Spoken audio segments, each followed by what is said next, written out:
Ahojte, prajem vám pekný hokejový deň. V tejto zložke sa budem venovať hokejovej výstroji, ako hokejovú výstroj vybrať a na čo si treba dať pozor. V týchto prvých videách budete vidieť informácie, ktoré pomôžu hlavne pri výbere hokejovej výstroje ľuďom, ktorí začínajú s hokejom.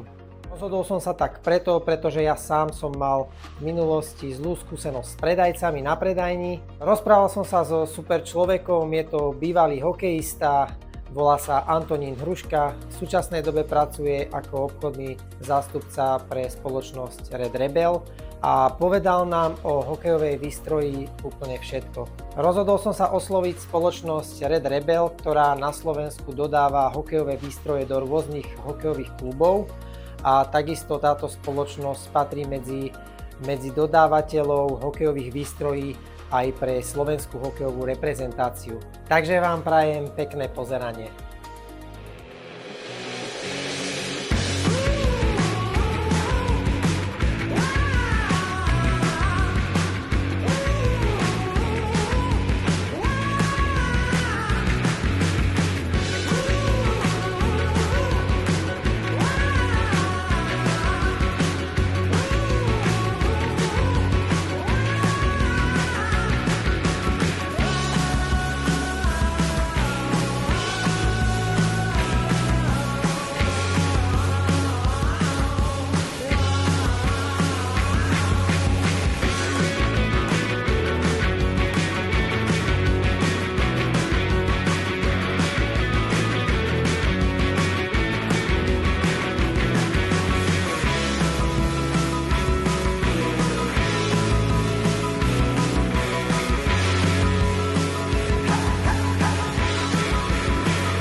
Ahojte, takže momentálne sa nachádzame na predajni spoločnosti Red Rebel. Je tu môj hosť, ktorý mi dnes priblíži problematiku hokejovej výstroje.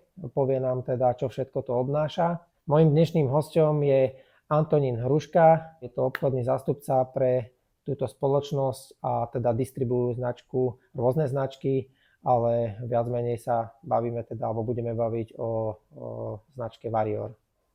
Servus. Zdravím ťa, ahoj. Ahoj. Poprosím ťa, čo je dôležité pri tom výbere tej hokejovej výstroje, keď by sa teda niekto rozhodol, že dá dieťa na hokej, tak väčšinou s tým majú problém tí ľudia, ktorí začínajú, tak teda niečo z tvojej praxe, alebo teda s tým, s čím sa stretávaš každý deň, ako vybrať hokejovú výstroj a potom by sme si prešli, že z čoho sa skladá tá hokejová výstroj. Dobre, čiže v prvom rade, ak niekto plánuje dať svoje dieťa na hokej, nechce extrémne investovať, nevie, čo to dieťa za týždeň, za 2 týždne po jednom tréningu povie, sú veľmi vhodné štartovacie sety, ktoré v podstate ponúka každá značka. Obsah štartovacieho setu sú väčšinou chrániče ramien, chrániče lakťov, nohavice, rukavice, holené chrániče. Niekto ponúka aj tašku, takú malú tašku, do ktorej sa to dá zbaliť. Následne treba teda dokúpiť samostatne korčule, príľbu, hokejku a už nejaké doplnky, ako je spodné oblečenie, nejaký suspenzor. Niektorí rodičia pri takýchto úplne maličkých deťoch nejaký suspenzor a podveskové pásy na štucne, to sa akože nejako nerieši. A potom ostatné veci, ako sú štucne, dres, aby teda bol kompletne vybavený ten malý hráč, hráčka po prípade samozrejme. Ak už niekto je rozhodnutý, ideme mať hokejistu alebo hokejistku, malý alebo malá vie, že chce hrať hokej, potom už je tu možnosť kúpiť jednotlivé časti výstroje, ktoré sú väčšinou, povedal by som, že aj trošičku kvalitnejšie. Štartovací set je úplne základná výstroj, jednoduchá, sú to chrániče, ktoré sú proste iba prevencia nejakým základným pádom pri tých najmenších, keďže sa vyrábajú sety iba do určitých veľkostí. Ako náhle príde, my to nazývame juniorský vek, ale ešte to není junior, je to stále malé dieťa, tak už potom tie výstroje proste sú kvalitnejšie. Sú tam rôzne veľkosti, je tam viacej veľkosti, rôzne rady a tak ďalej.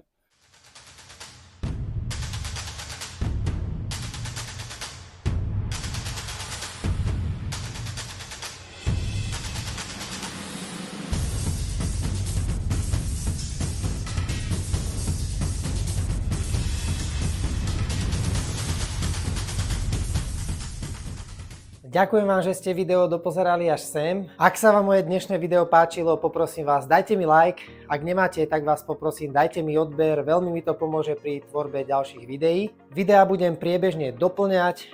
Ak máte nejaké otázky ohľadom hokejovej výstroje, tak mi ich kľudne napíšte do komentárov pod videá, alebo poprípade mi ich môžete napísať na môj Instagram, alebo takisto aj na môj Facebook.